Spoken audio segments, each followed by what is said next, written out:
Hey, Tyler. Obviously, you've got your own style. You've got your own hopes of how you're going to pitch tomorrow. But what goes through your mind when you watch what Blake and Yoshinobu did in the first two games of this series? Just super impressive. I think just to start a series like that on the road and to pitch two really good games and come out with 2 wins is huge. So I'm in a good spot for tomorrow, and yeah, I'll do what I do my game planning, and then go out and hopefully pitch well. Michael on the right side. Hey, Tyler.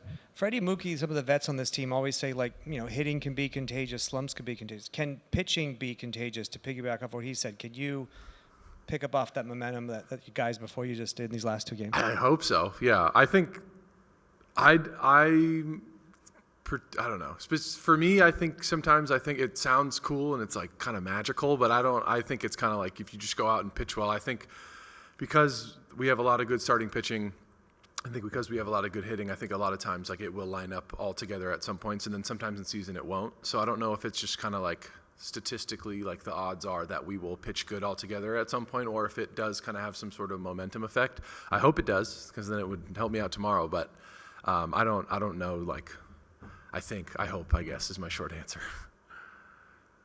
Come over here to the left side. Tyler, just to follow up on that a little bit, you think of everything the rotation has kind of been through this season. There's been injuries, there's been slumps. What does it mean to just kind of have everybody clicking right now? Yeah, it's perfect timing. I feel like towards the end of the season we started playing really good baseball, and then as the postseason has started, we've all just kind of clicked and like kind of gotten on a new level. The vibes are really good in the clubhouse. Everyone's feeling great, and it's just a good time to get hot for sure. Gary? Tyler, you've always been really good about compartmentalizing, and you've used that word before. How were you able to kind of compartmentalize in that first game, and how do you approach the next one? Hard word to say. Just try to not do too much, not make it any bigger than it needs to be. Just game plan like any normal start, and just let like the extra adrenaline kind of have my stuff play up, but not maybe go into it trying to do too extra or too little. Just treat it like normal, and I think it helped me with my last start in Philly, and I'm feeling good right now physically, so just kind of take it like a normal start. You've been around Blake Snell probably longer than anybody on your team. He seems like a guy that's very obsessive about getting an edge, holding an edge, not giving it away. Could you describe kind of his competitiveness and wanting that edge, and do you have any kind of stories about his competitiveness? I don't know. Yeah, I think he's just the ultimate competitor. Works really hard, has his own game plan. He's like unique in his own sense. I think about how he attacks guys and how he goes about training and stuff. I think I've heard from third-party people, like even when he plays video games, he's like, we got to win. Like he's very like, he's always about winning. So, and he'll get mad on the video games too. Like he's like, you guys aren't playing together. We need to step it up and stuff like that. I remember the Rays guys would tell me that, and some guys with the Dodgers told me that as well. So I think he's just kind of, I think with a lot of people who are good at, or who are competing, you kind of have it on all the time. And I think he's one of those guys. A few more for Tyler. Michael, we'll take 2 more, Michael, and then we'll finish up down here. You've pitched in the playoffs before being here. You pitched in the World Series before being here. But last year you got to watch what it took, I guess, to win it all. And I know it's a different recipe, but is there anything that you can apply from that journey and that run last year now that you're pitching every series this year?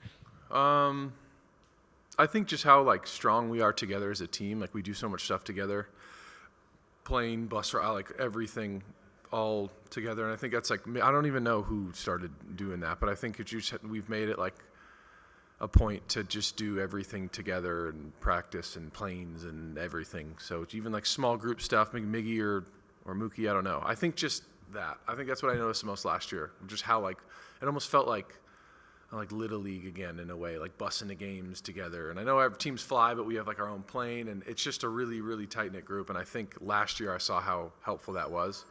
And I think we're just running it back this year, and it's nice to be a part of. You've been here for a couple seasons now, and I'm just curious if the effect of being a local guy pitching for the Dodgers on this huge stage, does that still have an effect on you, or have you had to completely wipe that out to just do your job? Not really. I think it's just, if I think about it, it just feels like a cool feeling. I don't necessarily it doesn't add pressure or anything. I like the fact that I am home and I'm pitching for the Dodgers, and it just adds kind of a nice, cool thing. But I think maybe early on when I first got here, it was a little bit more in my head, and now I've been here a while, I don't really think about it too much anymore. I mean, I appreciate it, but it doesn't like stick in my brain all the time, I guess. Yeah. All right, Tyler, appreciate